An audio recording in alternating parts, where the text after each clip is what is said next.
Good morning mga boss. So, ngayong araw ay mag-change oil tayo nitong aking sasakyan. Ayan, si Ice. Yes! Medyo hindi pa nawawasing, marumi. Oh Pati yung engine bay ko marumi, oh. So, yun na nga mga boss. Without further ado, sabay ganun, no? Ang tamang pag-change oil, kailangan mag-flashing muna tayo. Ayan. Lubrigold engine flashing. Yan, gagamit tayo. Lubrigold, baka naman.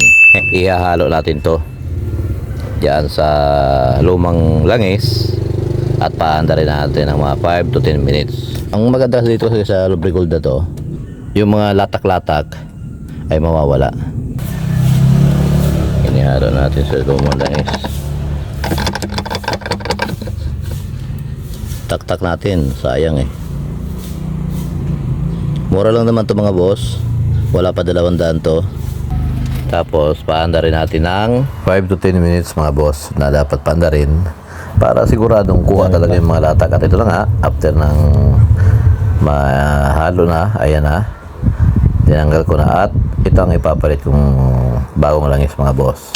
Hyundai Xter 5W40 yan, fully synthetic. Subuko na yan mga boss kasi yan ang ginagamit ko na talaga simula nung ako na lang ang nag-change oil ng aking sasakyan. At ito rin ang siyempre dapat bago rin yung oil filter natin. Ayan, malit lang ang oil filter ko, ganyan, C415. So ayan na, salihin na natin mga boss. After na matanggal na yung luma, ayan na nga, 4 na galon yan mga boss, pero sinukat ko na.